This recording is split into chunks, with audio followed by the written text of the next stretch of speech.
Assalamualaikum warahmatullahi wabarakatuh. Alhamdulillah wassalatu wassalamu ala rasulillah wa ala alihi wa ashabi ajma'in wa ba'd.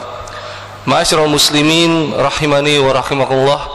Bapak-bapak, ibu-ibu, saudara-saudari sekalian, segenap undangan, hadirin jamaah yang hadir pada sore hari ini, kita bersyukur kepada Allah Subhanahu wa taala telah hadir di tengah-tengah kita semua yang mungkin biasa kita lihat hanya melalui media televisi. Beliau termasuk narasumber dari acara Islami Khalifah Trans 7. Beliau termasuk pembina parenting Nabawiyah. Mungkin beliau termasuk ahli parenting, termasuk di dalamnya, dan beliau adalah termasuk pakar di dalam sejarah Islam. Dan mungkin ini yang kita masih belum akrab. Beliau adalah inisiator dan pembina Kutab Budi Ashari. Kutab Al-Fatih Budi Ashari. Kutab Al-Fatih. Ya. Beliau termasuk salah seorang yang ingin mengembalikan peradaban Islam melalui pendidikan di zaman keemasan Islam, yaitu dalam bentuk kutab. Ya.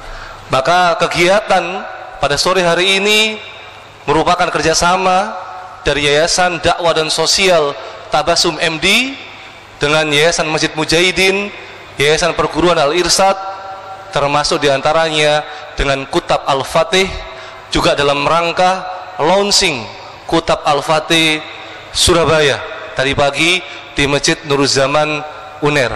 Beliau adalah Al-Ustadz Budi Ashari LC Hafidullah Ta'ala, yang pada kesempatan kali ini akan mengkaji sebuah tema yang menarik, membangun generasi kokoh yang dicintai oleh Allah Subhanahu wa Ta'ala. Saya masih ingat bentar Ustaz, Dr. Adian Husaini itu sering mengutip kitabnya Dr. Majid Al-Kilani dalam kitab Hakada Dhaharu Jilu Salahuddin wa Hakada Adat Al-Quds. Bagaimana bahwa ternyata bukan Salahuddin seorang, tapi generasi Salahuddin yang bisa membebaskan Al-Quds Palestina. Ini menarik karena yang kita kaji bukan cuma membangun anak. Sore hari ini kita mau membangun generasi yang seperti apa? Generasi yang kokoh, yang dicintai Allah, yang insya Allah akan membawa peradaban Islam ke depan, insya Allah akan mengembalikan kejayaan Islam ke depan. Dan kita simak serius sekali pembahasan bersama beliau Al-Ustadz Budi Ashari LC Hafidullah Ta'ala, insya Allah sampai pukul 16.45. Kemudian ada waktu tanya jawab sekitar 15 menit sampai 30 menit. Kita lanjutkan dengan tanya jawab. Kepada beliau, waktu dan tempat dipersilakan. Tafadhol Ustaz. Jadi saya sampai 16.45.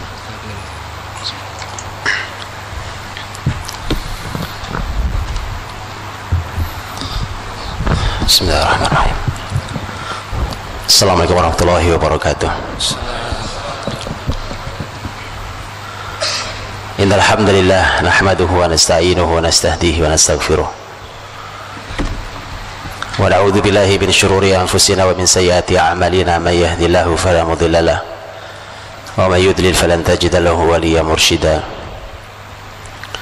Asyhadu an la ilaha illallah wahdahu la syarika lahu wa asyhadu anna Muhammadan 'abduhu wa rasuluh. Allahumma shalli wa sallim wa barik ala Muhammad wa ala alihi wa sahbihi ajmain. Ya ayyuhalladzina amanu taqullaha haqqa tuqatih wa la tamutunna illa wa antum muslimun. Allahumma anfa'na bima 'allamtana wa 'allimna ma yanfa'una wa zidna ilma. Rabbana hab lana min azwajina wa dhurriyyatina qurrata a'yun waj'alna lil muttaqina imama. Amma ba'd. Saudaraku yang dirahmati Allah, keluarga mukmin hafizahumullah, syukur sekali sore hari ini saya bersilaturahim dengan saudara-saudaraku semuanya,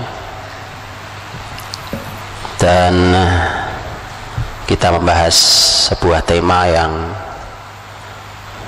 luar biasa. Saya diberi tema tentang membangun generasi yang kokoh yang dicintai Allah SWT. Ini tema yang luar biasa sekaligus PR yang luar biasa. Perlu perjuangan yang tidak sederhana melihat generasi muda kita hari ini. Apa yang kita saksikan, mari kita analisa, kita evaluasi dulu sebelum kita akan berbicara tentang seperti apa generasi kokoh itu. Karena perlu kita lihat ada kata kokoh, ada kata yang dicintai Allah. Mungkin oleh panitia diambil dari hadis Nabi SAW yang diriwayatkan oleh Imam Muslim dalam sahihnya, yang diriwayatkan dari sahabat mulia Abu Hurairah radhiyallahu anhu. Rasulullah SAW bersabda, al-mu'minul qawi khairun wa ahabbu ilallah minal mu'minid dhaif. Orang yang beriman, orang beriman yang kuat itu lebih baik dan lebih dicintai Allah dibandingkan orang beriman yang lemah. Wa fi kullin khair, tapi pada masing-masing ada kebaikan karena sama-sama beriman. Ini beriman itu kebaikan, tapi ini kuat, ini lemah. Nah, yang kuat lebih baik dan lebih dicintai Allah. Wa fi kullin khair, ihris ala ma yanfa'uk wasta'in billahi wala ta'jaz. Maka bersemangatlah untuk melakukan, mengambil sesuatu yang bermanfaat untukmu. Minta tolonglah pada Allah, wasta'in billah, minta tolonglah pada Allah, wala ta'jaz, dan jangan lemah. Wala taqul lau anni fa'altu kadza lakana kadza wa kadza. Jangan pernah berkata, andai aku begini maka jadinya akan begini dan begini. Walakin qul qaddarallah wa ma syaa fa'al. Tapi katakan bahwa ini sudah Allah takdirkan, apa yang Dia mau pasti akan Dia lakukan, akan terjadi. Fa inna law taftahu amal asyayatin. Karena berandai itu, kata andai itu membuka pintu-pintu setan. Mungkin hadis ini yang menginspirasi panitia memberikan judul ini pada saya. Saya nggak tahu, Ustaz. Tapi hadis ini menarik, luar biasa. Pembahasannya banyak sekali. Al-mu'min, orang beriman, perbandingan di ayat ini, sebenarnya perbandingan antara sama-sama orang beriman. Ini beriman, ini beriman. Kalau sudah beriman, Masya Allah, itu kebaikan. Jadi poin satu memang poin iman. Dan kita akan kembali nanti pembahasan iman tentang generasi yang beriman. Tetapi ternyata orang beriman itu ada yang kuat, ada yang lemah. Ternyata ada itu. Walau sama-sama beriman, sama-sama baik, tapi kalau orang beriman yang kuat itu yang lebih dicintai Allah Subhanahu wa taala. Ulama menjelaskan tentang hadis ini, di antara Imam Nawawi rahimahullah taala menjelaskan tentang hadis ini. Menjelaskan tentang hadis ini, tentang apa yang dimaksud dengan orang yang kuat itu. Di antaranya adalah kekuatan seseorang untuk menyambut kebaikan. Itu perlu kekuatan, Pak. Ini sholat 5 waktu ke masjid ini yang bisa menjaga sholat laki-laki, sholat di masjid 5 waktu, Masya Allah, itu tidak sembarang generasi. Kita punya anak-anak kecil kemudian rajin ke masjid, setiap sholat 5 waktu ke masjid, Masya Allah, itu generasi kokoh, Pak. Berapa mukmin yang sanggup menjaga itu hari ini?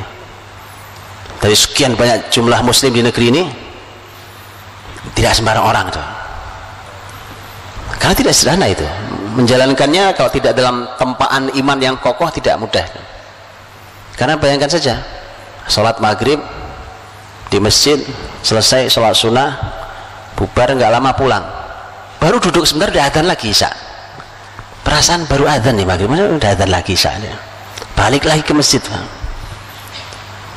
Oh itu luar biasa. Jadi baru tema didikan sholat 5 waktu dijaga dengan baik untuk laki-laki di masjid, itu saja sudah menghadirkan pesan kekokohan yang tidak sederhana itu. Oh iya, kalau masjidnya sebelah rumah tinggal ngelangkah, Pak. Kalau masjidnya berjarak beberapa blok lumayan itu.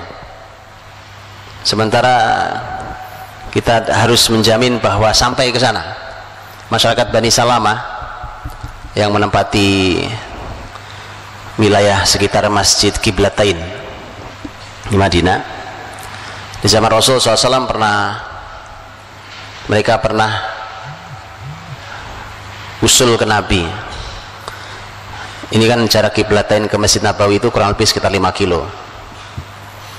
Mereka bilang, ya Rasulullah, bagaimana kalau kami pindah saja di sekitar Masjid Nabawi, karena jauh banget kami, mau sholat itu jauh sekali kalau ingin sholat bersamamu. Kemudian Nabi SAW bersabda, maka nakum tuktabu atharukum. Kata Nabi, nggak usah pindah, tetap di situ saja, di tempat kalian, karena semua jejak kalian dicatat oleh Allah Subhanahu Wa Taala. Jauh memang, iya, tapi masya Allah jejak kalian lebih panjang, pahalanya lebih banyak, Pak. Oh, itu perlu generasi kokoh itu. Itu nggak sebarang itu. Anak muda kita lagi asik main, tiba-tiba dipanggil adzan. Kan adzan itu an-nida, seruan, panggilan. Panggil, ayo, ayo, ayo, ayo.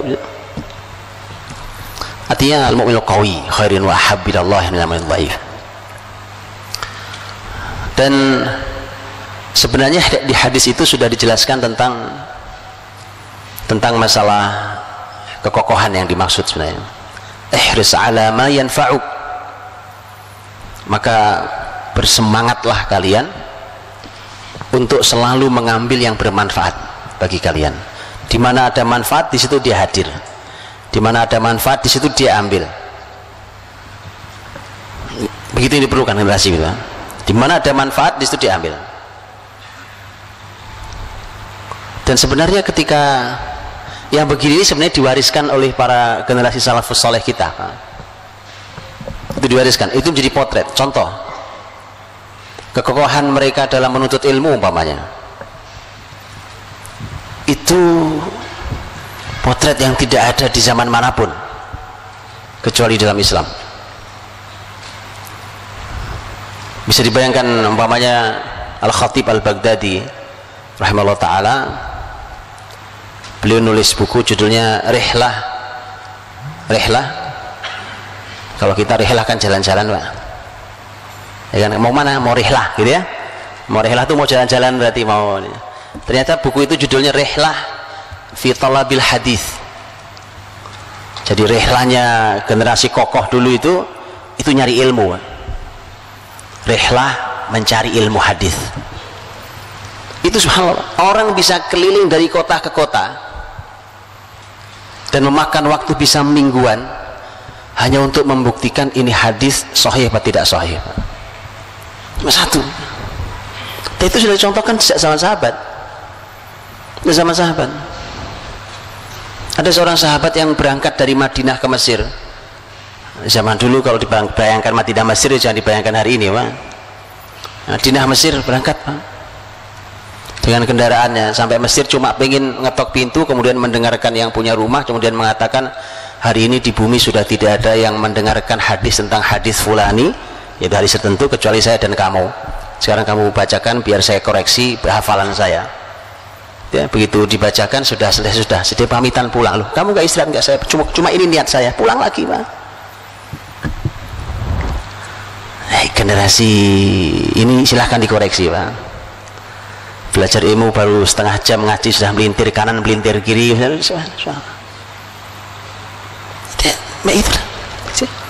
Karena memang ada, nanti kita akan bahas tentang bagaimana memang ada pondasi yang masalah di generasi ini. Pondasi yang masalah itu. Jadi kekokohannya tidak hadir. Ihris ala ma yanfa'uk. Jadi bersemangat selalu untuk mengambil yang manfaat. Di mana ada manfaat, didatangi manfaat itu. Didatangi. Asy-Sya'bi rahimahullah taala itu ulama besar sekali, Amir bin Syarahil. Asy-Sya'bi ini ulama luar biasa, ini tabi'in. Dulu di masa dulu ini kebiasaan di zaman tabi'in itu kalau ada sahabat tabi'in pasti nggak berani ngomong, Pak. Ada sahabat Nabi, sudah pernah ketemu Rasul langsung, kita siapa? Kita nggak pernah bertemu Nabi gitu ya.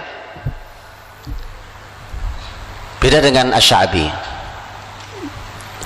Ada banyak sahabat, tapi Asy-Sya'bi itu punya majelis ilmu sendiri. Saking kokohnya ilmu Asy-Sya'bi. Asy-Sya'bi begitu kuat ilmunya. Asy-Sya'bi itu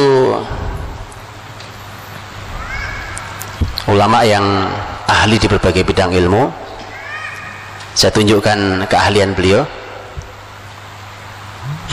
Saya tunjukkan untuk melihat keahlian ilmu beliau, ditunjukkan dengan ilmu yang beliau tidak ahli. Karena beliau mengatakan ilmu yang saya tidak terlalu fokus, saya nggak konsentrasi lah belajarnya, karena saya bukan kesana kesenangan saya, yaitu ilmu syair. Jadi ilmu syair itu termasuk ilmu yang beliau tidak fokus. Jadi beliau bilang kalau syair saya nggak terlalu. Tapi kata beliau, kalau Anda mau, akan saya bacakan syair sebulan penuh lamanya tanpa saya mengulang satu bait pun. Sebulan penuh saya bacakan syair tanpa saya ulang. Itu ilmu yang dia tidak ahli. Karenanya membuat kagum masyarakat luar biasa. Begitu kagum itu akhirnya orang nanya, bagaimana sih Anda kok bisa nyampe derajat ilmu seperti ini, itu bagaimana caranya? Asy-Sya'bi ternyata memberikan resep, Pak. Dikasih resepnya. Ini resep bagaimana biar hasil pendidikan itu seperti Asy-Sya'bi. Kata Asy-Sya'bi rahimahullah ta'ala, kata beliau, binafil i'timad wassayri fil bilad wasabrin kasabril jamad wa bukurin kabukuril ghurab. Binafil i'timad itu maknanya adalah meniadakan hanya bersandar pada kemampuan diri kita sendiri. Jadi jangan merasa, wah saya ini memang orang pinter, Pak, saya ini hafalannya memang kuat, Pak, ya. Jangan itu. Karena untuk orang berilmu itu tidak cukup.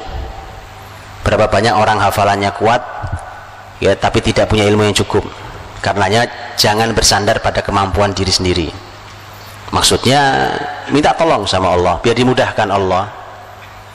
Biar dimudahkan Allah.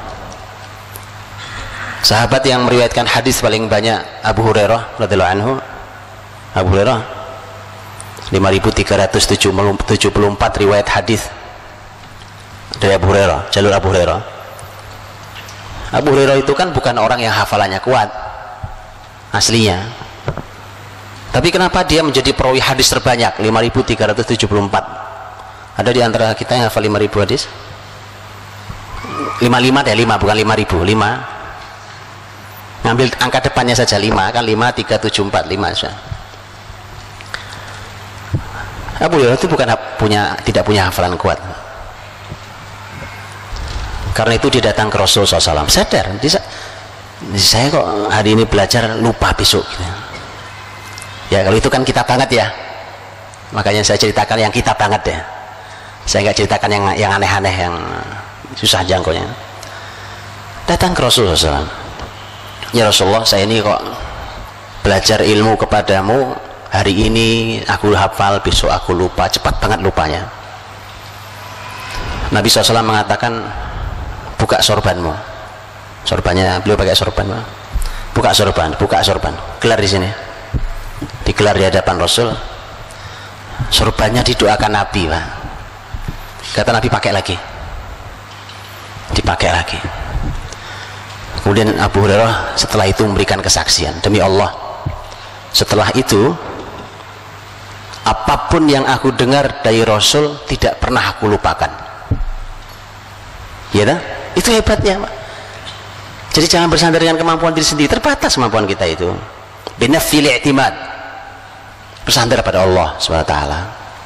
Minta doanya orang soleh, apalagi guru terutama, minta doanya guru. Lah guru kok dicaci maki, guru kok dibully, gimana ceritanya generasi mau kokoh? Gimana? Guru itu Masya Allah diminta barokahnya. Dan begitulah para sahabat dan antar sahabat, begitulah sahabat dan tabi'in, bagaimana murid dengan guru berinteraksi. Jadi meminta doanya, meminta barokahnya, ya. Subhanallah.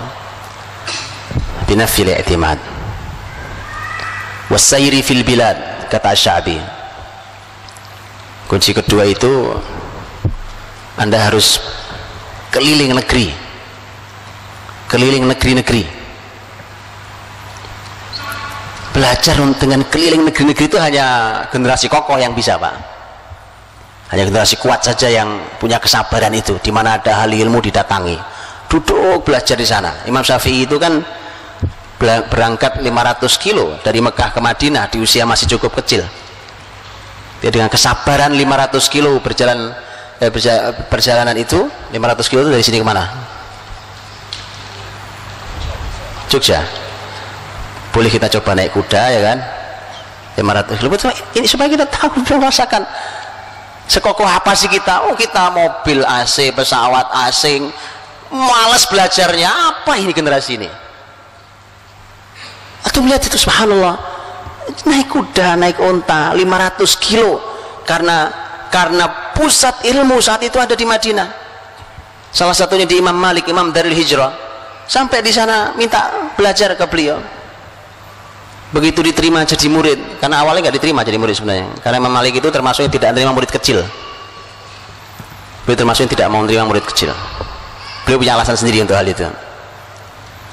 Tapi begitu ketemu Syafi'i kecil, bilang, inni ra'aitu nuran fi qalbik fala tudfi'hu bi ma'siyatillah.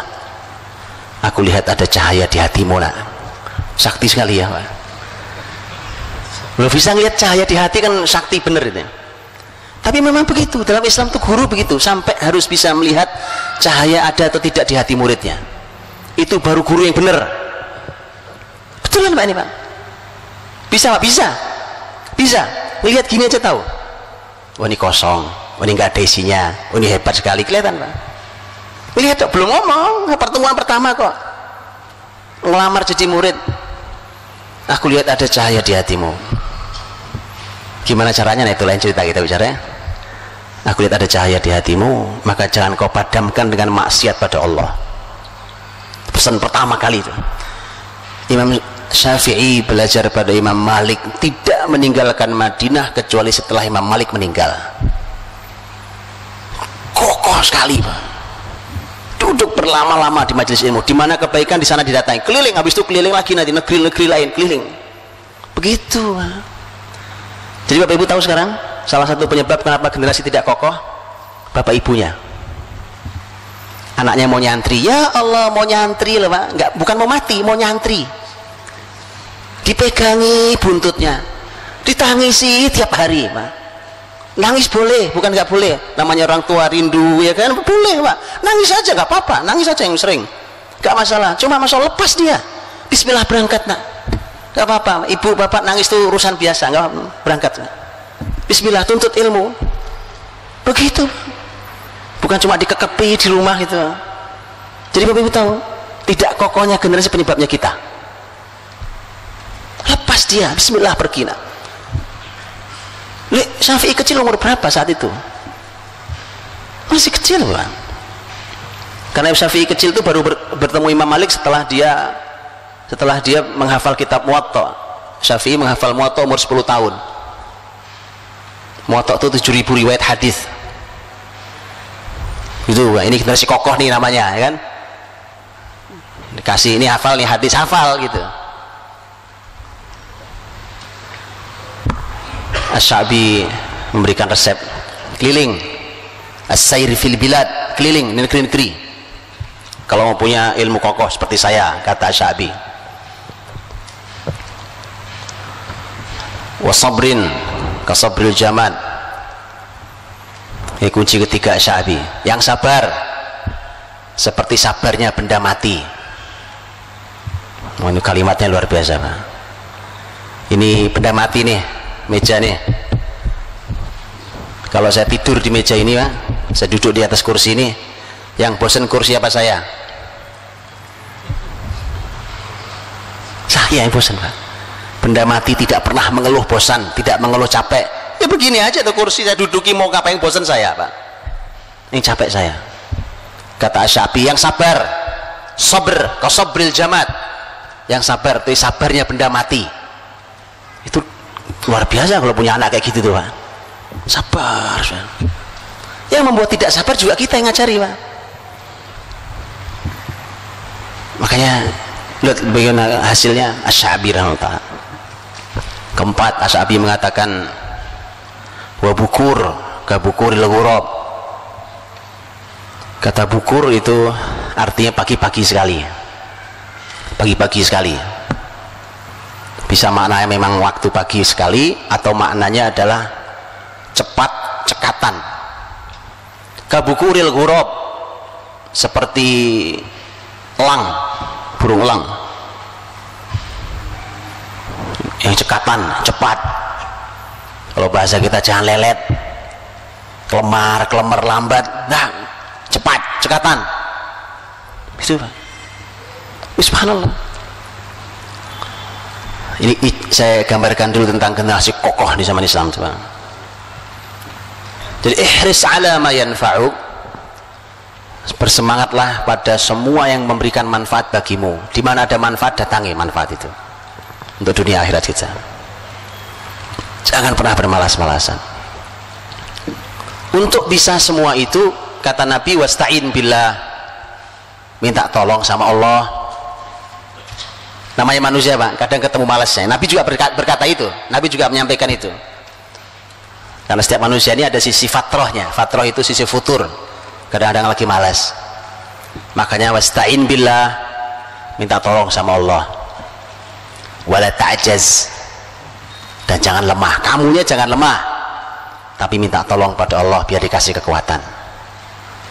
Nah, yang membuat kita lemah, lihat, Pak, adalah, lihat kalimat setelahnya, wala taqul law anni fa'altu kadza lakana kadza wa kadza.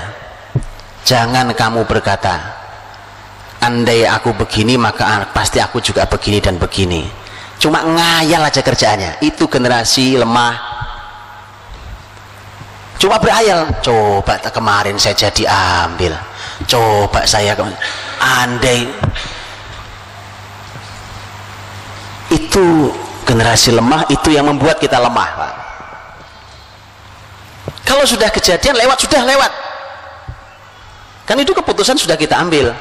Jadi generasi kokoh itu, Pak, diajari untuk berani memutuskan sekaligus berani mengambil risikonya, tentu dengan ilmu. Tadi umpamanya kita hari ini punya pilihan terhadap sesuatu, saya ambil apa enggak, saya ambil apa enggak, ragu. Orang ragu terus, memelihara keraguan terus, itu bahayanya akan bisa masuk kepada tingkat yang lebih buruk, yaitu waswas. Dan Nabi menyebut al-waswasatu minas syaitan. Waswas itu dari waswas itu, Pak, itu buruk sekali. Keadaan waswas itu, dan itu menjadi bagian dari penyakit jiwa hari ini. Orang punya sifat waswas karena memang kebiasaan memelihara keraguan dalam dirinya. Tidak ada keputusan yang clear, yang putus, putus. Orang beriman diajari itu. Mau melangkah kaidahnya jelas. Nabi mengatakan da'ma yaribuka ila ma la yaribu. Kata Nabi, tinggalkan apa yang membuatmu ragu kepada yang tidak membuatmu ragu. umpamanya kita mau ambil, saya ambil nggak ya, saya ambil nggak ya, jadi nggak ya, jadi nggak ya, oke? Jangan lama-lama Pak, keputusan itu jangan lama-lama. Itu mengapa Allah bekali kita juga dengan istikharah, minta Allah yang memilihkan, karena kita tidak tahu masa depan kita. Jangan lama-lama Pak, nanti jangan-jangan ini masalah udah lewat tapi nggak ada keputusan ya, semua serba tidak jelas keputusannya. Udah sidang berkepanjangan, ujungnya nggak ada keputusan. Ini apa ini Pak? Para pemimpin ragu Pak. Jangan lihat itu. Jangan, kata Nabi, kamu ragu jangan diambil. Itu kaidah. Da ma yaribuk, tinggalkan. Kamu ragu, tinggalkan. Ambil itu, putus.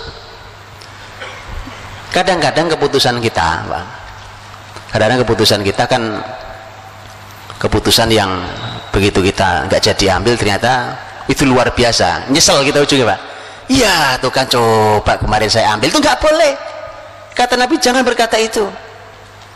Andai kemarin jadi saya ambil, itu kan wah Pak, itu kata andai itu Pak, itu dipelihara, dikenang bisa sampai sekian puluh tahun ke depan loh.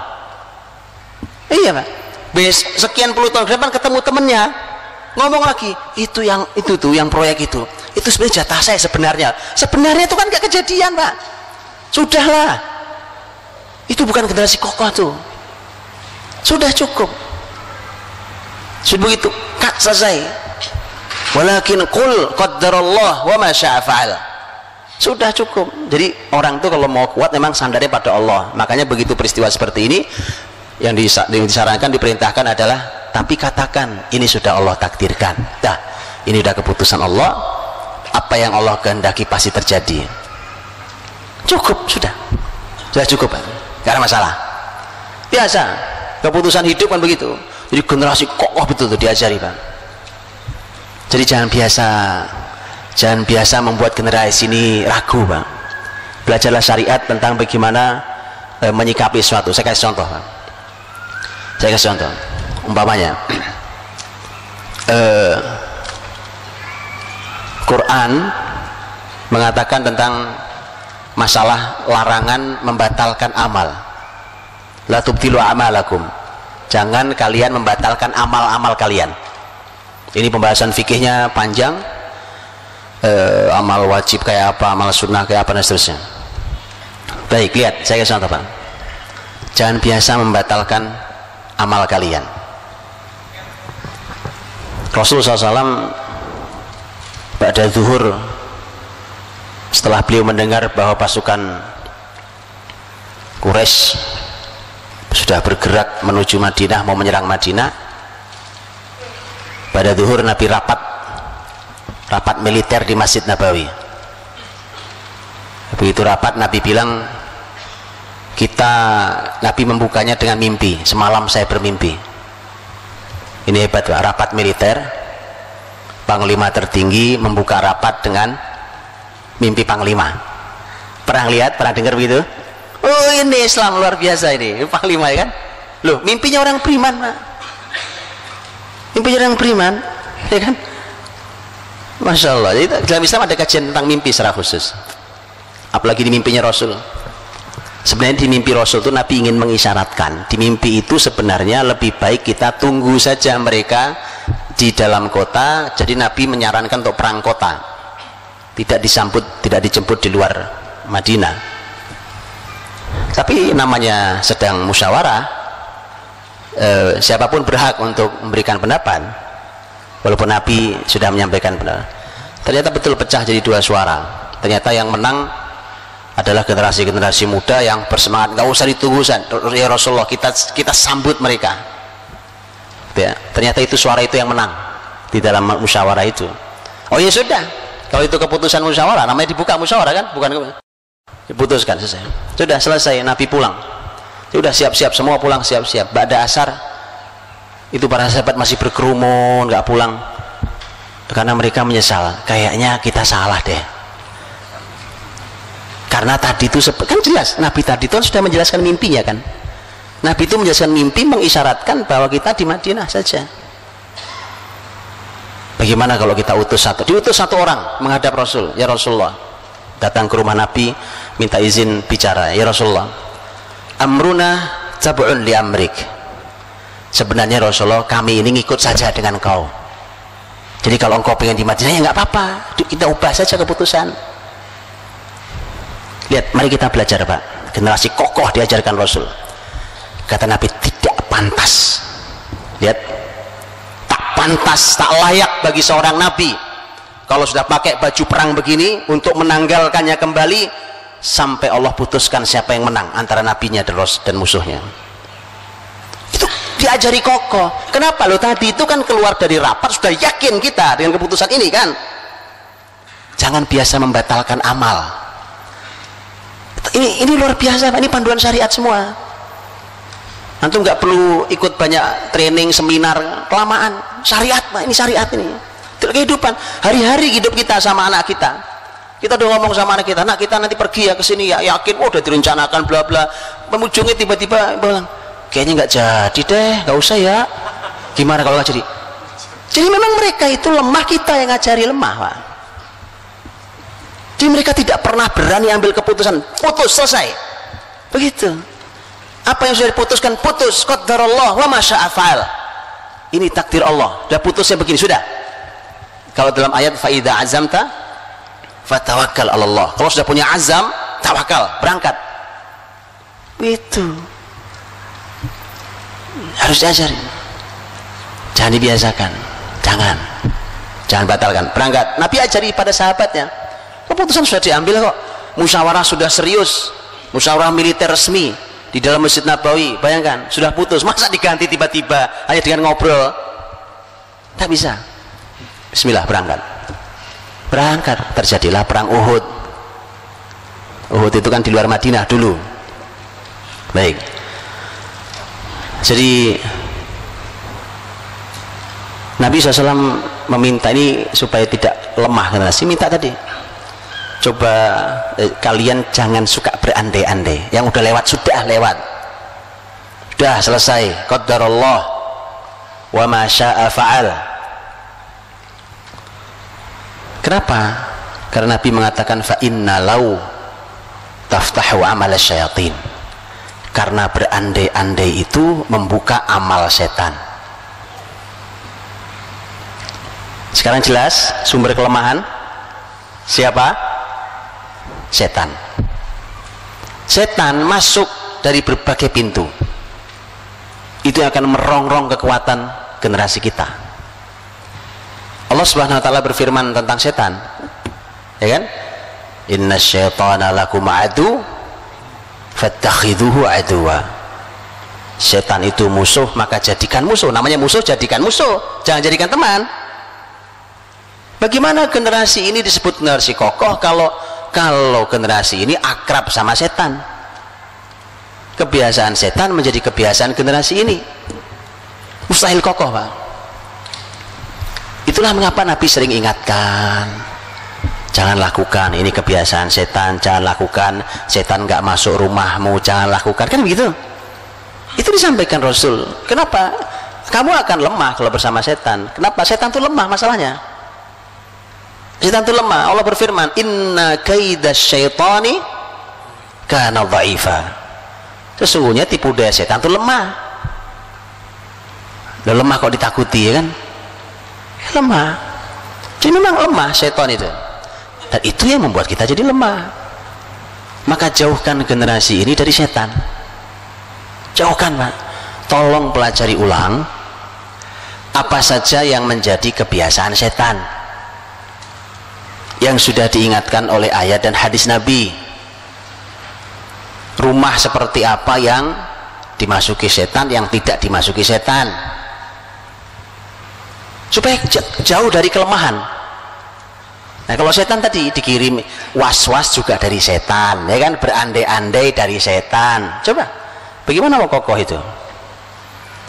Karenanya Rasul mengingatkan hati-hati, karena berandai-andai itu membuka fa inna law taftahu amal syayatin. Karena andai-andai itu membuka amal setan. Bapak Ibu rahmati Allah, saya tunjukkan dialog luar biasa. Inilah bagaimana membangun generasi yang kokoh yang dicintai Allah SWT. Rasul sallallahu alaihi wasallam berdialog dengan anak ini umuran SD kita, anak SD. Kalau di kita anak SD hari ini, SD paling tinggi 12 tahun kan, kurang lebih usianya. Rasul naik kendaraannya, anak SD ini dibonceng di belakang Nabi, taruh di belakang. Lihat kan, hadis menyebut seperti ini, dan ini yang bercerita langsung si anak SD ini, yang umur SD ini, yang kelak menjadi orang besar, orang luar biasa, orang lengkap, satu orang berkualitas umat. Ya Bang, kesolehannya, ilmunya, kekuatannya, keahliannya, kepemimpinannya, lengkap ini orang. Bahkan umur 15 tahun di zaman dinasti di zaman Khalifah Umar bin Khattab diangkat menjadi staf ahli kekhilafahan.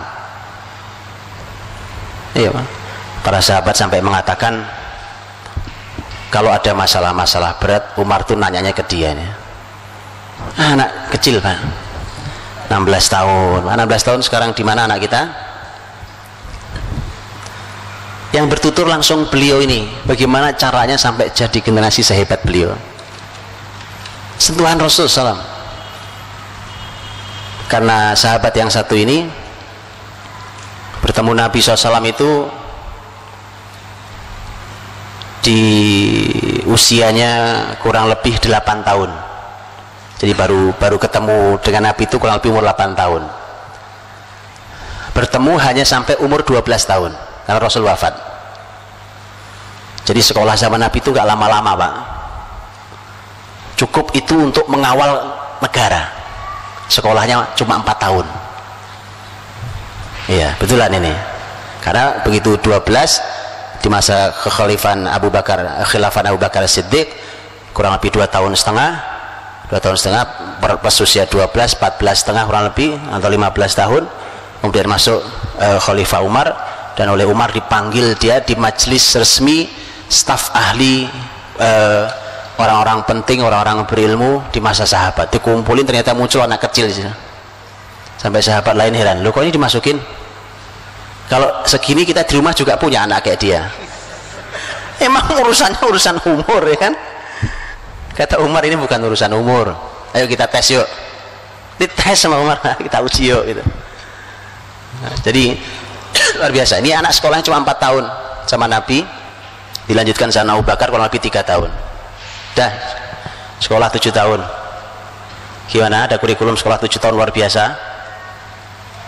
Sekolah kita lama banget, belasan tahun, pinter kagak, soleh enggak. Berarti kan ada yang salah Pak, ya kan? Berarti yang salah gitu loh. Ini sahabat betul, ini real, nyata. Beliau langsung yang bertutur tentang peristiwa yang mau saya sampaikan ini. Bagaimana nasihat-nasihat Nabi sampai dia jadi orang kokoh luar biasa. Dan ini yang jadi modal penting buat kita terhadap generasi kita. Bagaimana akan mereka menjadi generasi yang kokoh dicintai Allah. Sahabat itu adalah sahabat mulia Abdullah bin Abbas radhiyallahu anhu, turjumanul Quran, habrul ummah.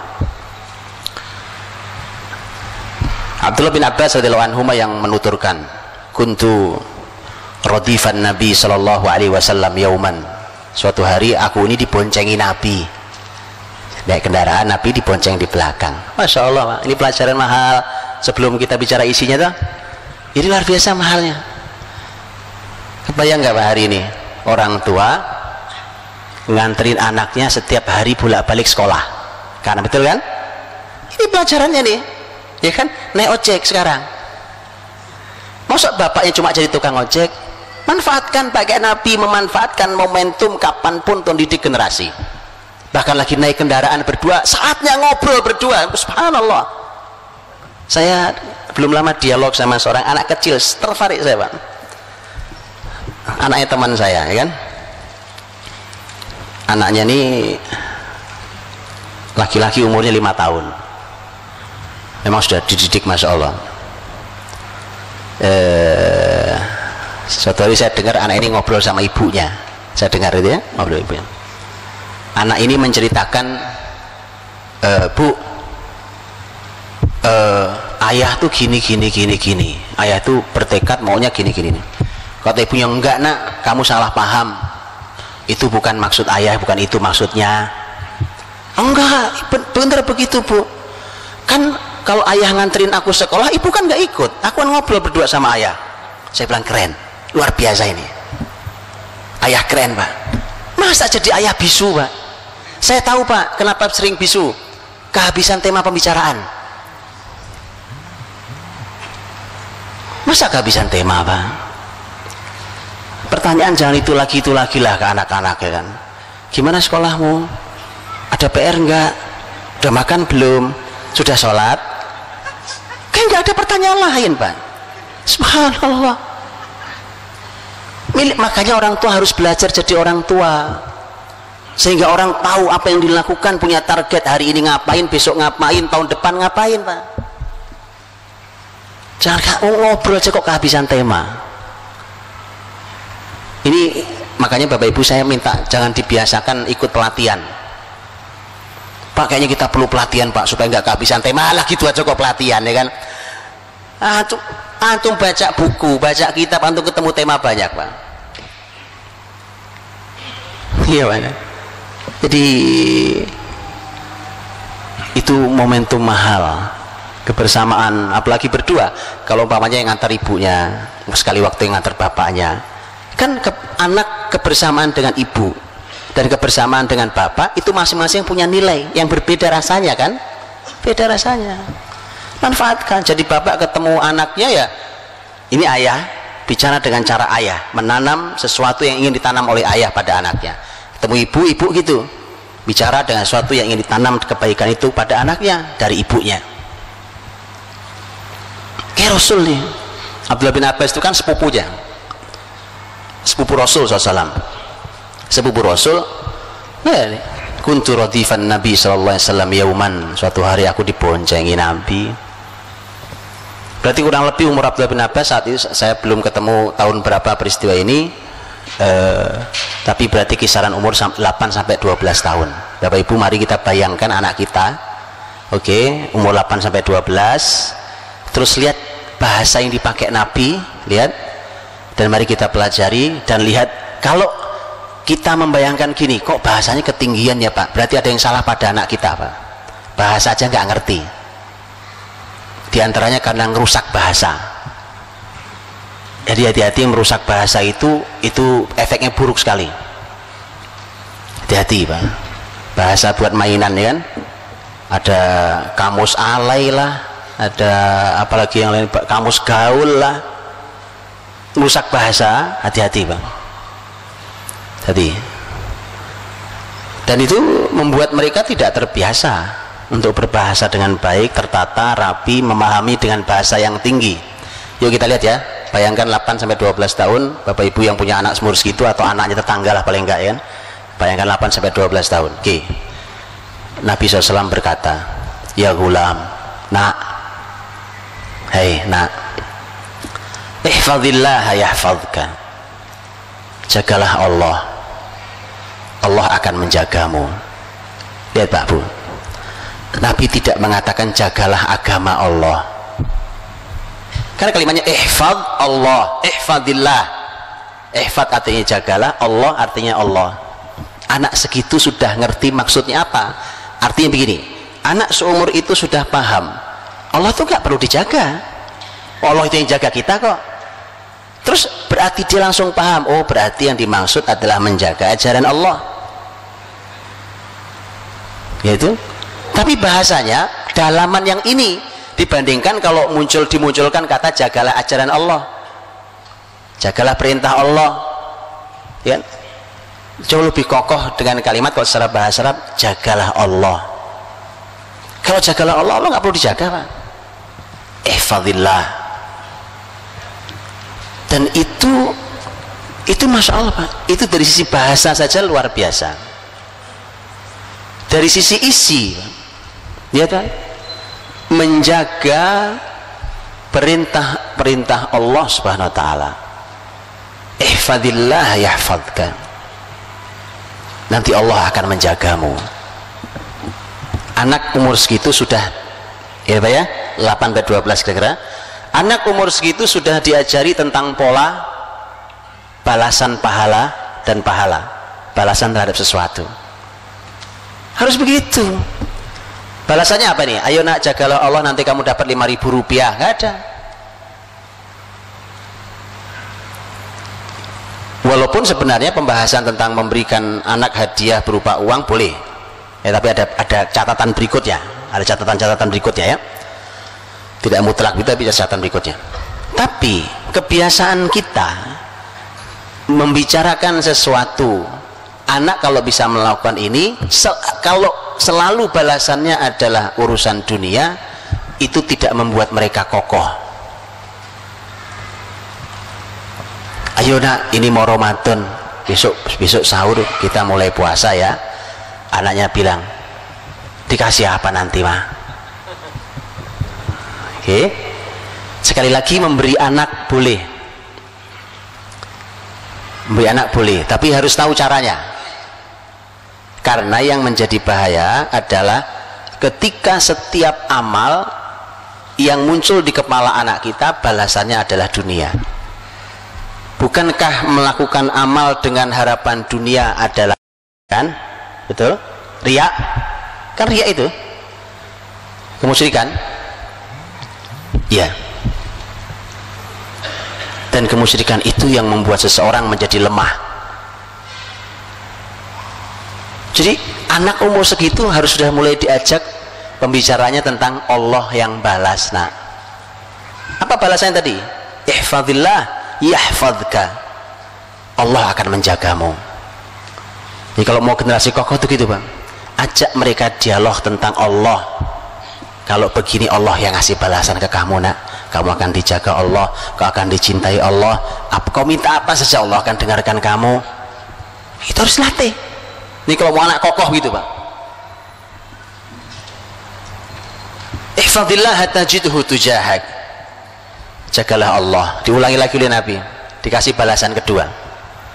Tajidhu tujahak, kamu akan jumpai dia, kau jumpai Allah ada di hadapanmu. Loh kok bisa itu?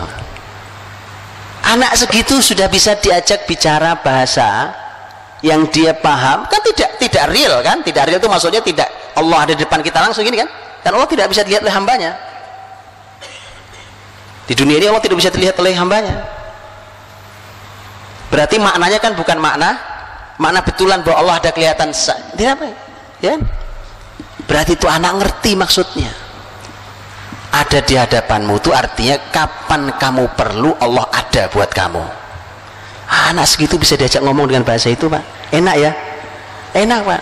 Daripada antum nanti kalau punya anak ya udah ngomong setengah jam, ditanya anaknya pelonga, ngerti ya kamu? Gak ngerti, ngomong apa sih ayah? Ini anak dipakai bahasa, lihat bahasanya, ya kan? Makanya sekali lagi tolong jangan rusak bahasa Pak. Jangan dibiasakan anak kita merusak bahasa. Wallahi itu buruk sekali. Karena tidak ada kebesaran peradaban kecuali mereka yang memang punya bahasa. Betulan, orang-orang besar selalu punya bahasa. Salah satu unsur yang harus dimilikinya. Tajidhu tujahak, ada di depanmu nak. Wa idza sa'alta fas'alillah. Nah, kalau kau mintanya sama Allah. Gimana nggak hebat anak-anak kayak Abdullah bin Abbas Pak. Jadi anak tuh oleh Abdullah bin Abbas itu oleh Nabi dikait kuatin, ditempel kuat pada Allah saja. Allah saja nak, Allah dan Allah gitu kan, gitu kan? Dari tadi udah 3 poin Allah semua itu.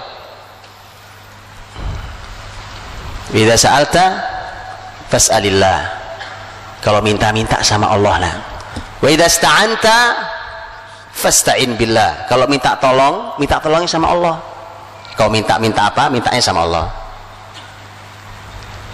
Coba Pak, anak itu kan, andai itu dibiasakan meminta Allah itu keren Pak. Saya kasih contoh aplikasi ya, ini contoh aplikasi. Suatu hari anak bapak ibu datang ke bapak, "Pak, Bu, ini tadi tasku kesangkut, robek, minta tas baru dong." Oke, minta kan dia? Kenapa? Sekarang salah atau tidak kalau saya katakan minta sama Allah, nak? Salah apa benar? Enggak salah. Nabi Musa, diriwayatkan Nabi Musa itu pernah berkata pada Allah, "Ya Allah, aku nih mau minta padamu tapi kok malu." Kata Allah, "Memang mau minta apa Musa?" Kata Musa, "Karena yang aku minta sepele sekali. Aku cuma mau minta rumput untuk kudaku dan garam untuk makananku." Allah berfirman, "Musa, mintalah apa saja hingga rumput untuk kudamu dan garam untuk makananmu." Sekarang mahalan mana? Sepatu, tas sama garam. Lihat kan? Iya Pak, minta sama Allah. Masalah nanti, coba minta, kau minta nak sama Allah. Baik, mudah-mudahan nanti ayah dikasih rezeki sama Allah untuk bisa beli tas buat kamu. Keren Pak. Jangan Anda jadi Tuhan. Apa? Perlu? Ya, yuk, ntar lagi jalan. Hebat amat sekali. Ajari anak, ini masalah pendidikan, masalah tarbiyah anak. Nabi ngajari, "Wa idza sa'alta fas'alillah." Minta sama Allah, nak.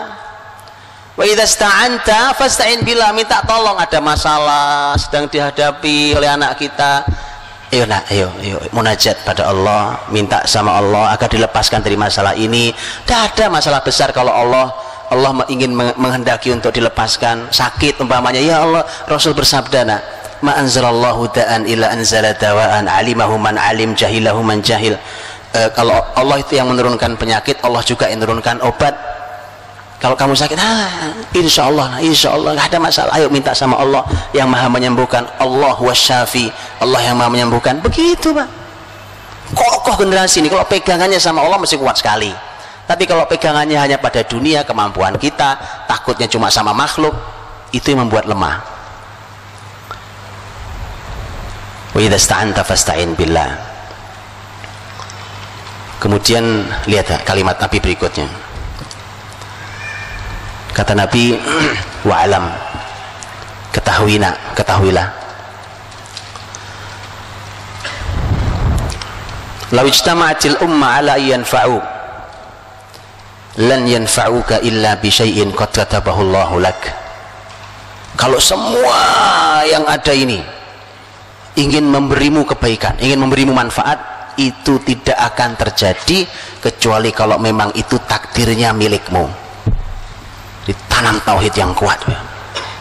Generasi kuat memang begitu. Sebaliknya, wa in istama'u ala ayyadurruk bi syai'in la yadurruka bi syai'in illa qad katabahu Allahu 'alaik. Kalau mereka sepakat untuk membahayakan dirimu, itu pun tidak akan pernah terjadi kecuali memang hal itu, keburukan itu memang sudah ditakdirkan akan mengenai dirimu. Jadi itu anak gak punya takut sama sekali Pak, ya kan? Nggak ada takutnya, gimana? Nggak ada takut. Pertama, dia tidak bersandar pada makhluk, karena tadi Nabi katakan, ya anggaplah semua orang pengen membantumu, itu kalau bukan takdirmu kamu nggak dapat bantuan itu. Berarti gini kan, dibersihkan oleh Nabi dari bersandar pada makhluk. Sebaliknya sama, kalau mereka sepakat untuk mencelakai dirimu, nggak akan kejadian, nggak akan kena ke kamu. Orang generasi nggak punya rasa takut Pak. Kokoh sekali. Bayangkan tuh anak SD loh itu. Anak SD nasihatnya kayak gitu modelnya. Rufi'atil aqlam wa jaffatis suhuf. Pena sudah diangkat, lembaran-lembaran telah kering. Apa maksudnya Pak? Sudah jadi keputusan Allah, nggak mungkin diubah lagi. Dalam riwayat lain ada tambahan nasihat di peristiwa itu juga. Wa'alam anna an-nasr ma'as sabr. Ketahui, nak, sesungguhnya pertolongan Allah itu datangnya bersama kesabaran. Luar biasa ini Pak. Ini konsep hidup ya Pak. Anak SD diajari konsep hidup. Coba ayo, di mana sekolahnya? SD mana itu sekolahnya Pak? Luar biasa Pak. Diajari tentang konsep kemenangan itu. dari Allah nak, tapi dia datangnya bersama kesabaran. Saat kau sabar itu dekat dengan kemenangan, dekat dengan pertolongan Allah. Dia akan membangun kesabarannya. Baik, dengan itu maksudnya akan membangun kesabarannya. Dia akan bangun kesabaran karena berharap dapat pertolongan Allah. Wa alam anna nasr ma'as sabr.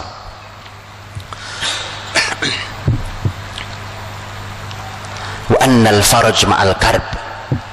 Dan solusi itu datangnya bersama kesulitan.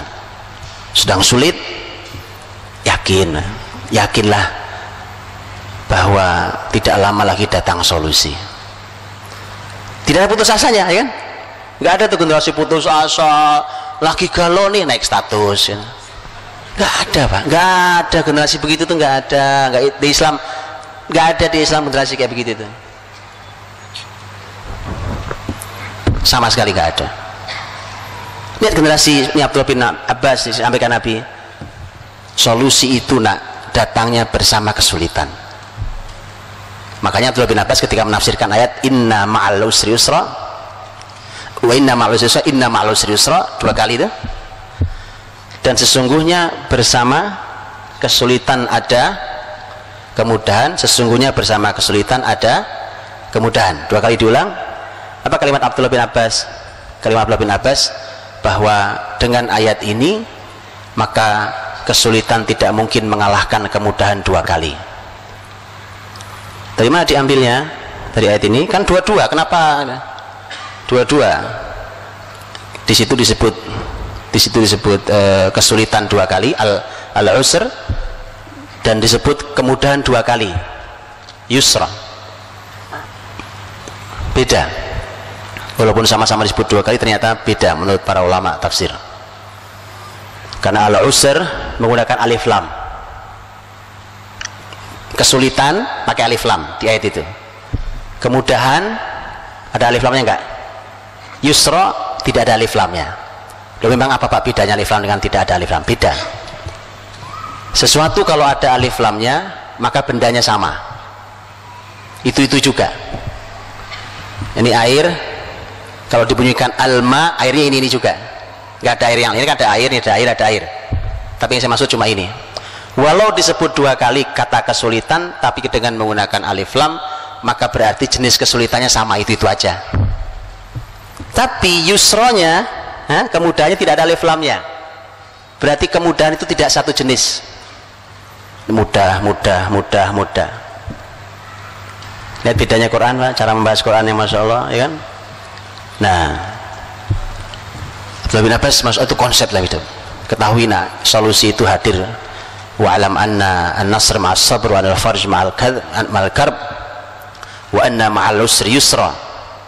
Dan ketahuilah bahwa sesungguhnya bersama kesulitan ada kemudahan. Bapak Ibu dirahmati Allah, waktu saya sudah kelewat 5 menit ini. Afwan Ustaz. Jadi intinya bagaimana Rasul SAW, saya cuma memberikan satu potret contoh tentang bagaimana hadir generasi yang dahsyat, yang luar biasa. Ternyata isi pesan menyampaikannya seperti ini ternyata modelnya. Padahal itu untuk anak lulusan, anak SD belum lulus usianya. Pantas mereka menjadi generasi yang luar biasa. Karena waktu saya habis, saya mohon maaf.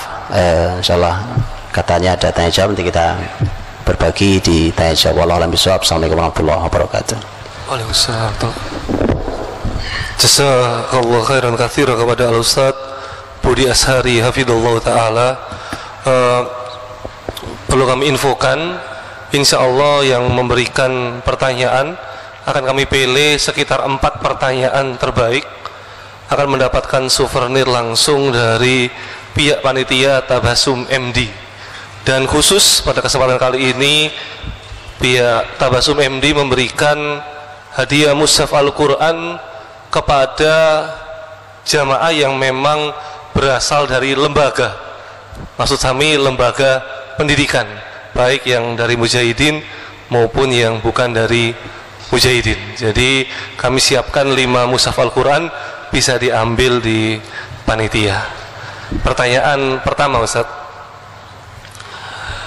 bagaimana cara menjelaskan kepada anak tentang siapa, apa, bagaimana itu Allah.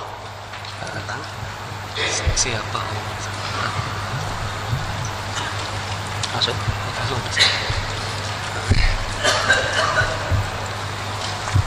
Baik. Bagaimana menjelaskan kepada anak tentang siapa atau apa atau bagaimana Allah itu, Pak? Begini. Menyiapkan tentang Allah itu, Bapak Ibu, menjelaskan tentang Allah bukan hanya Allah, menjelaskan hal-hal yang gaib kan tidak terindra oleh kita, ya kan? Gak bisa kita indra, surga, neraka tidak terindra. Maka tidak ada bahasa yang paling selamat dalam menjelaskan yang seperti ini kecuali dengan menggunakan bahasa Quran dan hadis. Karena tidak ada yang pernah melihat surga, tidak ada yang pernah melihat Allah. Bahkan Nabi Muhammad saja waktu Mi'raj tidak melihat Allah. Karena Nabi Muhammad yang mengatakan nurun anni arah, cahaya, bagaimana aku bisa melihatnya, gitu. Maka dari itu menjelaskannya juga tidak boleh, karena Allah menyebut dirinya dengan laisa kamitslihi syai'. Allah tidak sama dengan semua yang ada, ya. Maka jelaskan apa adanya, sebagaimana dengan bahasa yang dijelaskan, ada yang dipakai oleh Quran dan hadis Nabi Shallallahu Alaihi Wasallam. Menjelaskan Allah SWT itu salah satu yang luar biasa adalah menjelaskan, sebenarnya paling mudah adalah menjelaskan tentang ciptaannya. Kalau mau menjelaskan tentang sesuatu, lihat Rasul pernah bertemu dengan Jabir bin Abdillah di malam purnama, bulan purnama. Kemudian Nabi begitu melihat Jabir masih muda sekali, itu melihat Jabir, kemudian Nabi mengatakan, langsung memanfaatkan momentum melihat bulan yang indah purnama itu dengan mengatakan innakum sataruna rabbakum karu'itukum hadzal badr. Kalian akan melihat Rob Tuhan kalian sebagaimana kalian sekarang melihat purnama ini. Sebatas itu, jadi sebatas kalimat-kalimat itu bisa jelaskan. Jadi penjelasannya bicara tentang Allah dengan ciptaannya, Allah yang harus kita syukuri, rezeki yang diberikan pada kita, dan seterusnya. Pola pembahasan tentang zat Allah bahkan itu harus berhati-hati, sekali lagi jangan sampai dia keluar dari kalimat Quran dan hadis Nabi. Harus dicari Quran hadis bahasanya seperti apa. Walaupun nanti anak-anak pertanyaannya aneh-aneh pertanyaannya. Kenapa kok Allah nggak kelihatan gitu, Ustaz? Oh, itu masih mending, Pak. Itu biasa itu jawabnya. Karena kita bilang angin aja, angin nggak kelihatan, nggak kerasa kok. Saya pernah sholat Jumat ke masjid dekat rumah saya naik motor sama anak saya yang kedua. Waktu itu umurnya anak saya kurang lebih baru 5 tahun kalau nggak salah, 5 atau 6 tahun. Selesai sholat Jumat, saya pulang motoran lagi, anak saya nanya, "Bi, Allah sholat Jumatnya di mana?" Silahkan angkat tangan siapa yang bisa jawab. Kasih hadiah, Ustaz. Kasih hadiah. Ayo angkat tangan. Lihat ya. Jadi intinya, Pak, ini rahmati Allah, bicara Allah sholat Jumatnya, Pak. Kita jawab Allah nggak sholat Jumat, salah buat dia kan loh. Kita aja orang soleh sholat Jumat, masa Allah nggak sholat Jumat? Kan bayangkan anak kan begitu kan, persis sama kayak anak senang banget dengan es krim, nanya di surga ada es krim nggak, Mak? Kalau antum jawab ada, antum ngarang. Coba di ayat mana, di hadis mana es krim ada? Betul kan? Kan hal yang gaib tidak boleh dikarang, iya kan? Kalau pohon korma ada dalam hadis Nabi SAW, begitu kan? Pasar, menurut sebuah riwayat pasar ada riwayatnya. Es krim nggak ada, nggak ada riwayatnya. Jadi kalau antum bilang ada, nak, salah. Kalau antum bilang tidak ada, bahaya buat anak, betul ya? Males masuk surga. Bahaya anak masuk surga, nggak mau, ya kan? Paham Bapak Ibu? Jadi jawabnya itu memang harus pakai kalimat-kalimat ayat dan kalimat-kalimat hadis. Pahami dulu akar permasalahan yang ditanyakan anak-anak tentang Allah, tentang hal yang gaib. Tadi umpamanya nanya surga neraka, yang masalah es krim, kan itu sebenarnya inti permasalahan es krim yang ditanyakan, dan mobil remote itu kan sebenarnya intinya anak-anak pengen bersenang-senang di surga, betul ya? Jadi ingin senang, karena itu yang dia pahami tentang kesenangan, yang paling dia senangi, maka itu yang ditanyakan. Dia harus mendapat jaminan, saya mau senang-senang loh di surga, masuk ada atau enggak ada. Jadi intinya kesenangan. Berarti masalahnya bukan es krim, masalahnya kesenangan, begitu maksudnya, paham ya? Kalau kesenangan, Quran sudah bicara tentang surga. Contohnya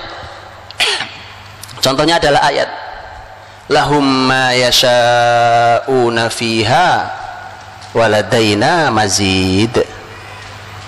Mereka penghuni surga itu berhak mendapatkan apa saja yang mereka mau.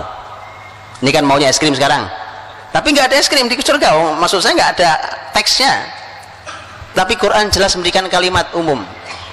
Mereka akan mendapatkan semua yang mereka mau, bahkan kami punya tambahan lagi, bukan cuma yang kalian mau, lebih dari nikmat lagi. Itu aja sampaikan.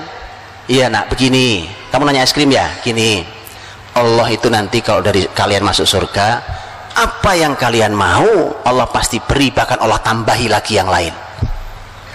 Salah apa tidak salah kalimatnya? Tidak salah, saya baca ayat. Saya baca ayat, bukan? Masalah anak menafsirkan sendiri tidak dosa dia, Pak. Apalagi dia belum balik, memang ilmunya baru sampai segitu, gak ada masalah. Anak puas dengan, oh kalau gitu ada es krim itu tafsiran dia, bukan kalimat saya. Paham ya? Begitu pula dengan Allah yang sholat Jumat tadi itu. Udah ketemu jawabannya? Ya kan? Kan maksudnya anak ini sedang mengukur sesuatu. Jadi pahami dulu masalahnya. Kayak tadi saya bilang, ini es krim itu masalah kesenangan. Ini masalah sholat ini, Bapak Ibu, kan kita harus memahami sholat itu fungsinya apa sih? Sholat itu kan kita lakukan aqibis sholata li dzikri, dirikanlah sholat untuk mengingat aku, kata Allah. Loh, ini kan sholat malah kita mau mengingat Allah. Dan sholat itu ternyata kan pembahasan tentang sholat, karena itu adalah sholat sebagian dari bentuk syukur kita, karena Nabi Muhammad ketika di dialog dengan Aisyah radhiyallahu anha tentang kaki beliau yang bengkak karena kelamaan sholat malam, kemudian Nabi menjawab, afala akunu abdan syakura. Jadi ternyata sholat itu bukti syukur, karena kita bersyukur nikmat Allah banyak banget, saya sholatnya rajin. Oke, berarti pembahasannya adalah kita harus mendudukkan dulu sholat Jumat kita ini sebenarnya malah bentuk syukur kita pada Allah, karena kita semua dikasih Allah, insya Allah. Jadi ya, jadi karenanya sholat justru kita ini sholat Jumatnya untuk Allah, untuk Allah, karena kita diberi Allah diberi Allah kenikmatan yang sangat banyak diberi kenikmatan yang sangat banyak, kemudian kita sholat untuk Allah Subhanahu Wa Taala, kan? Jadi kemudian kita sholat untuk Allah, dan karenanya ini yang harus kita sampaikan ke anak-anak tentang ruh sholat itu. Ketika ruh sholat itu, kita akan diantaranya kita akan tanya umpamanya tentang siapa yang memberi kita ini, siapa yang memberi itu, siapa ini. Jawabannya Allah. Ini sudah, karena sholat itu untuk bersyukur kepada yang ngasih, ya yang sholat kita, bukan Allah, bukan Allah yang sholat, Allah yang ngasih kok, Allah yang ngasih. Karenanya kita sholat ini untuk bersyukur padanya. Jadi jelaskan dengan kalimat-kalimat yang ada di dalam teks Quran dan hadis Nabi SAW. Kalau memang jelas ya dijelaskan, kalau memang bahasa umum ya gunakan dengan bahasa umum seperti dalam Quran dan hadis Nabi. Allah alam bisawab. Baik, pertanyaan dari Umahat, Ustaz. Bagaimana kalau ayah tidak mau tahu urusan mendidik anak, semua diserahkan ke ibu karena sibuk bekerja, jadi seakan-akan berlepas tangan dari ikut mendidik anak, Ustaz. Pulang-pulang taunya cuman perintah dan marah-marah gitu, Ustaz. Iya. Ya, ini nanya apa curhat ini? apa yang harus dilakukan seorang istri kalau suaminya ternyata belum sadar tentang kewajiban mendidik anak? Ini anak siapa ini, Pak? Kalau anak berdua ya tanggung jawabnya berdua. Apa itu anak lahir dari batu? Kan enggak, Pak. Anak berdua ya tanggung jawab berdua. Makanya para ayah nih, mumpung ada curhat ibu-ibu, ini curhat nasional, Pak. Saya udah hafal loh. Di kota manapun ini selalu ada pertanyaan ini, betulan. Di kota manapun, maka mumpung saya kumpulkan para ayah, siapa tahu yang nanya istri Anda ini. Atau siapapun lah, siapapun. Bahkan yang tidak bertanya, karena saya tahu ibu ini mewakili banyak ibu-ibu yang lain. Betul Ibu ya? Ibu-ibu senang banget itu. Begini Bapak-Bapak para ayah. Imam Ibnu Qayyim rahimahullah ta'ala menyampaikan bahwa kalau anak itu rusak penyebabnya ayah. Penyebabnya ayah. Karena tadi Bapak Ibu, ayah itu punya qawamah, kepemimpinan. Dan pemimpin itu kalau ngerusak, daya rusaknya luar biasa, betul gak? Pemimpin nih, kalau dia membuat kerusakan, itu kerusakannya massal dibandingkan yang berbuat rusak cuma orang kampung. Bisa ya?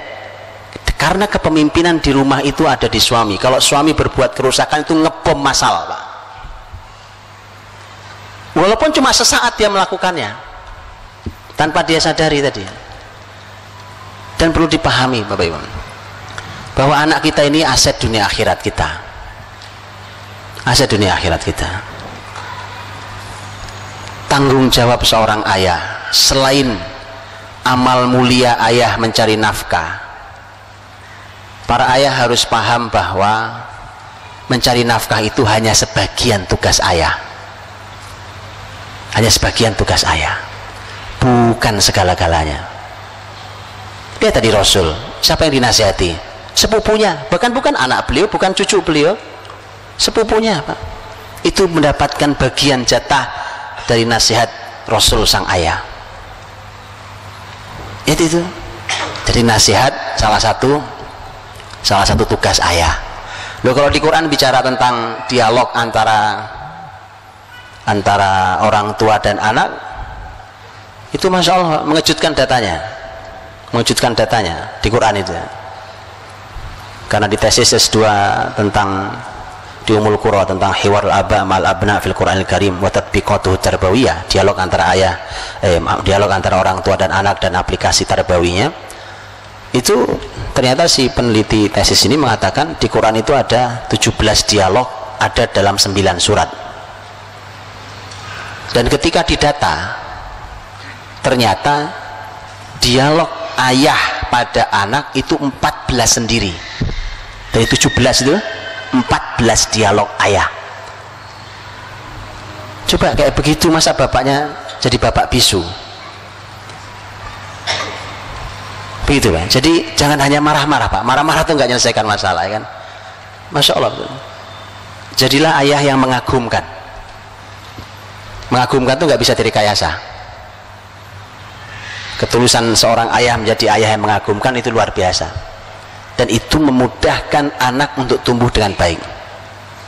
Kalau anak punya masalah, mudah sekali selesainya, karena dia punya sandaran yang mengagumkan. Maka para ayah nih, saya juga ayah dari anak-anak saya, maka begitu. Laki-laki memang punya tugas luar biasa sih. Kayak saya sekarang nih, Pak, kan? Saya baru pulang hari Rabu ini, dan Rabu berikutnya baru pulang.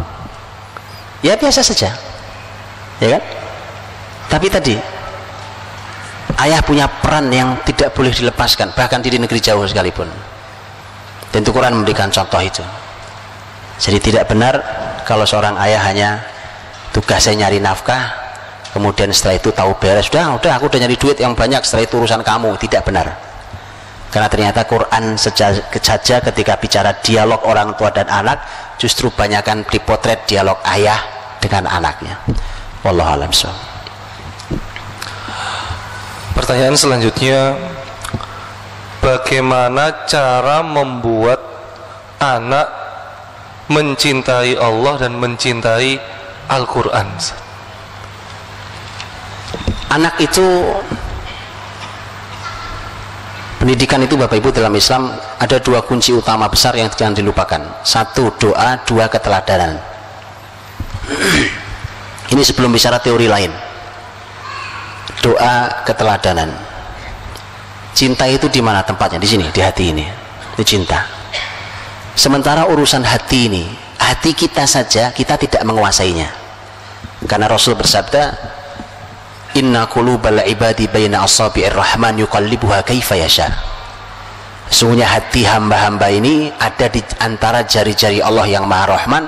Allah bolak-balikan, terserah Allah. Berarti murni di tangan Allah. Karena murni di tangan Allah, minta sama Allah kita. Ya Allah, jadikan generasi-generasi yang cinta Qur'anmu, cinta dengan Rasulmu. Begitu. Jadi tolong didoakan, Pak. Karena cinta itu di hati, dan hati itu kita nggak punya kuasa. Maka minta sama yang menguasai hati, yang membolak-balikan, terserah dia, itu Allah Subhanahu wa taala. Kemudian keteladanan, Pak. Supaya anak cinta Quran, supaya anak cinta Allah, cinta Rasulnya, harus dibuktikan keteladanan itu. Bagaimana anak mau cinta Quran, bapak ibunya nggak pernah baca Quran? Anaknya lagi berusaha menghafal Quran, bapak ibunya nyantai banget. Anaknya apalagi berusaha maksimal, sudah menghafal juz 30, bapak ibunya santai banget. Kasih dia keteladanan, Pak, bahwa masalah cepatan anak-anak itu dijamin pasti. Ya kan, kita mulainya bareng, ayo nak kita lomba sekarang, dijamin bapak ibu kalah. Karena anak-anak kita luar biasa. Ya kan? Nah, itu nggak lama, itu cuma beberapa bulan ke depan kita akan mengibarkan bendera putih, nyerah, kayak anak luar. Tapi tidak, Pak. Usaha ayah ibu yang dilihat anak berjibaku itu cukup untuk memberi mereka keteladanan betapa sungguh-sungguhnya ayah ibu saya terhadap Quran. Itu mahal buat dia, Pak. Dan nanti tolong, Pak, sikapi. Ini luar biasa juga. Kan kalau sekarang anak kita hafalannya lebih banyak, betul ya, dibandingkan kita. Umpamanya nih, hafalan Qurannya lebih banyak dibandingkan kita. Baca Qurannya lebih bagus tajwidnya daripada kita. Berarti kan sekarang yang ahli ilmu dia kan? Memang dia anak saya, umurnya tuaan saya, karena anak saya. Di sisi saya sebagai bapaknya, saya sebagai ibunya, dia harus hormat sama saya. Tapi di sisi ilmu saya harus hormat sama dia. Bisa dipahami? Berikan haknya. Berikan haknya. Karena dia yang lebih tinggi ilmunya dibandingkan kita dalam hal ini. Begitu diberikan haknya, anak semakin kagum cinta dengan Qur'annya. Oh, ternyata kalau saya begini ini saya dimuliakan. Saya dimuliakan. Iya, kan ahli ilmu harus dimuliakan. Nah, itu. Jadi keteladanan tolong dijaga betul. Dia berikan contoh yang baik.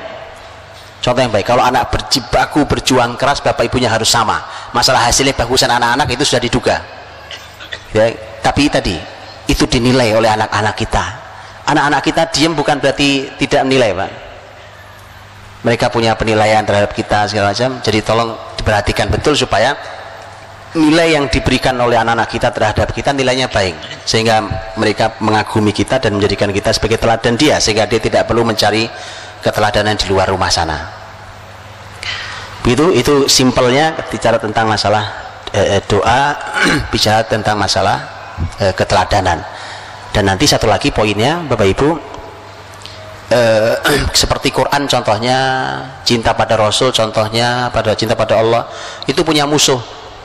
Nah, kalau musuhnya ya jangan dimasukin di rumah. Gimana kita berharap anak-anak akan menjadi cinta Quran, akan berlama-lama dengan Quran, gitu ya. Tapi ternyata di rumah kita juga kita setel musik, gitu ya. Saya tidak bicara hukum fikih tanyakan Ustadz fikih.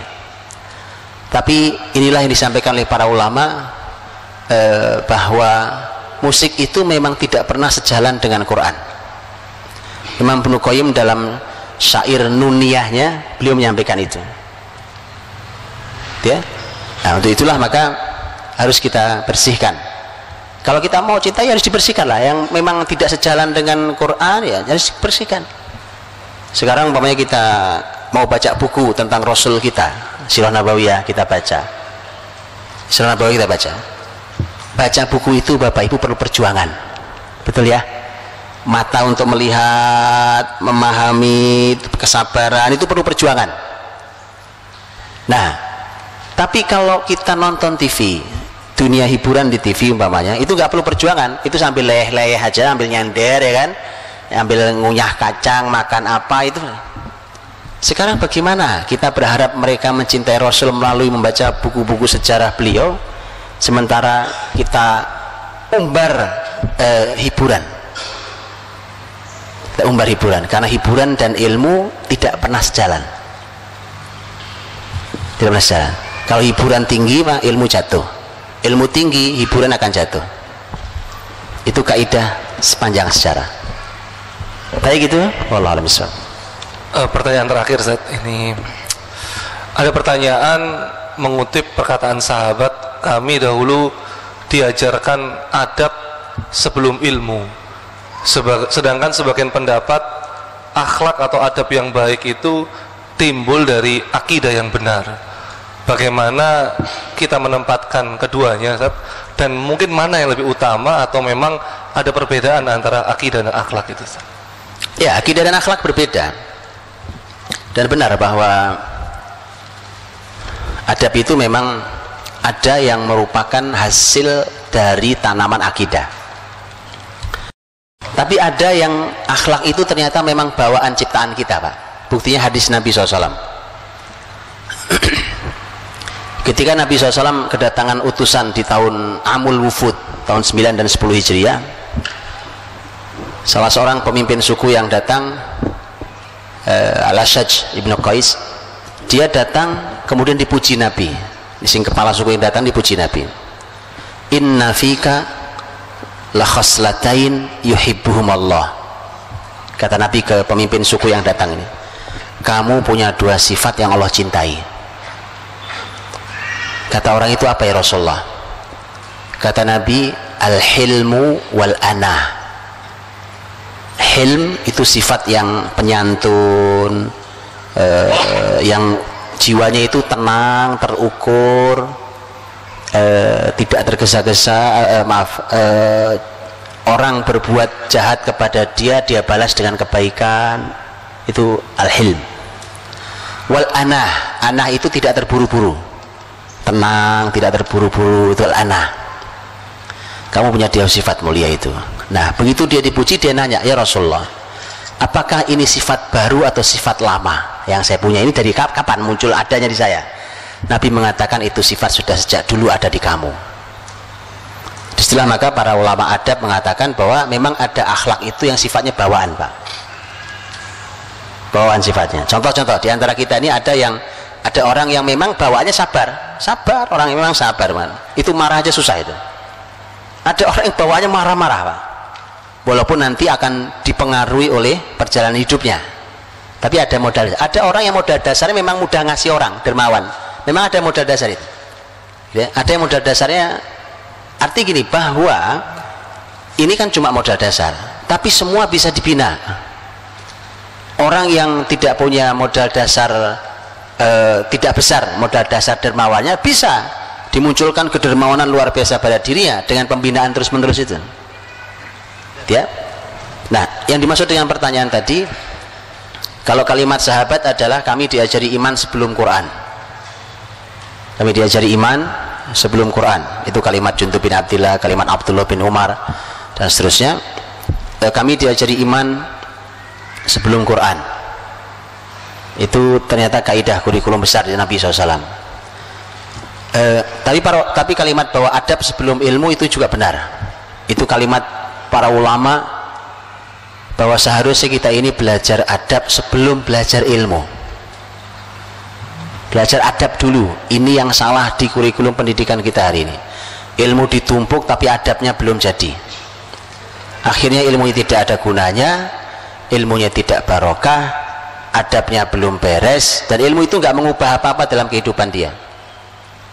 Jadi adab sebelum ilmu. Abdullah bin Mubarak rahimahullah, ulama besar, beliau mengatakan bahwa kadal adab an yakuna thulutsail ilm, bahwa adab itu 2/3 ilmu. Adab itu 2/3-nya ilmu. Artinya ketika kita kehilangan adab, kita kehilangan 2/3 ilmu. Jadi makanya anak itu memang harus diajari adab dulu. adab dulu harus diajarkan.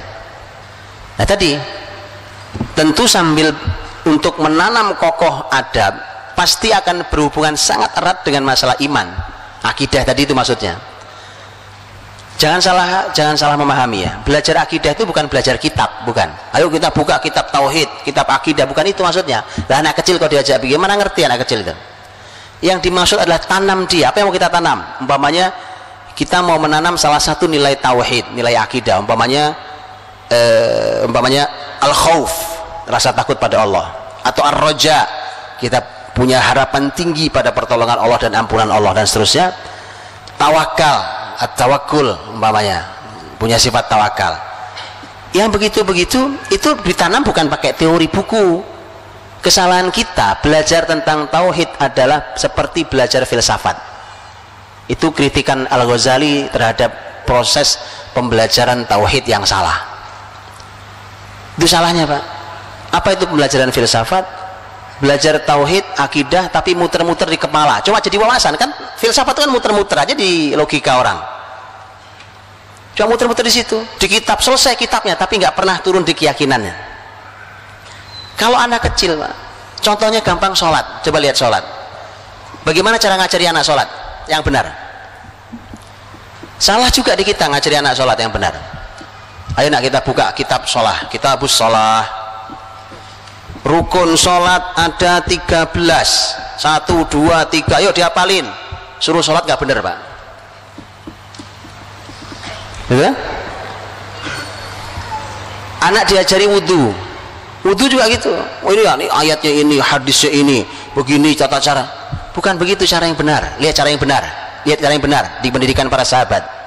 Utsman bin Affan suatu hari ingin mengajari wudhu yang benar di hadapan tabi'in. Bukan dikasih teori. Kata Utsman, ambil air buat saya. Begitu diambil air, baik, tuangkan airnya. Kalian semua lihat saya cara berwudu. Dia wudu dari awal sampai akhir. Kemudian terakhir Utsman berkata, beginilah aku melihat Rasul berwudu. Lihat, paham, Pak? Teori nanti. Ilmu tajwid kapan munculnya? Zaman Rasul atau bukan? Bukan, gak ada ilmu tajwid zaman Rasul. Idhar, idgham. Makanya kita selesai ilmu tajwid suruh baca tetap aja berantakan. Karena teori, Pak. Ini kesalahan kita mengajarkan tauhid dengan teori. Teori itu nanti. Yang penting anak membaca Quran dengan tajwid yang benar. Setelah itu kalau sudah benar baru kita kasih teori. Mereka kata, oh ini namanya idhar. Bacanya udah benar, baca Qurannya. Oh ini namanya idgham. Begitu. Persis sama.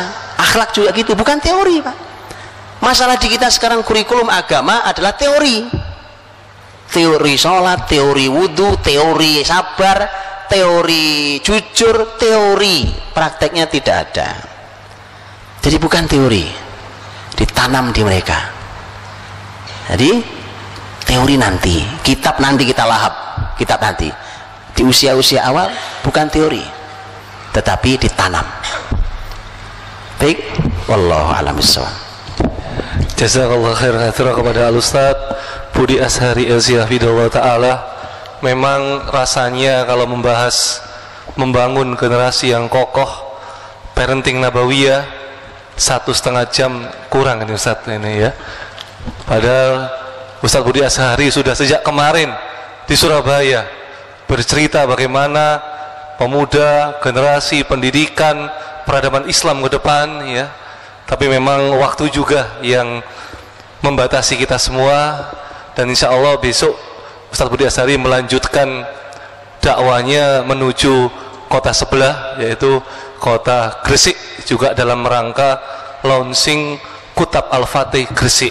Ini ada beberapa pertanyaan tentang konsep kutab, Ustaz. Jadi langsung saja bagi kepada jemaah yang ingin mengetahui bentuk dari usaha beliau sebagai inisiator Kutab Al-Fatih yang ingin mengembalikan peradaban Islam dengan pendidikan Islam yang diawali dengan konsep kutab, kami persilakan langsung menghubungi Kutab Al-Fatih Surabaya, karena baru di launching tadi pagi, diresmikan dan dibuka pendaftaran hanya sampai untuk semester ini hanya sampai hari Rabu besok.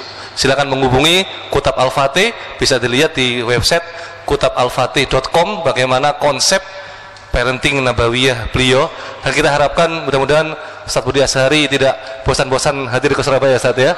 Alhamdulillah. Mudah-mudahan insya Allah beliau diberikan kesehatan,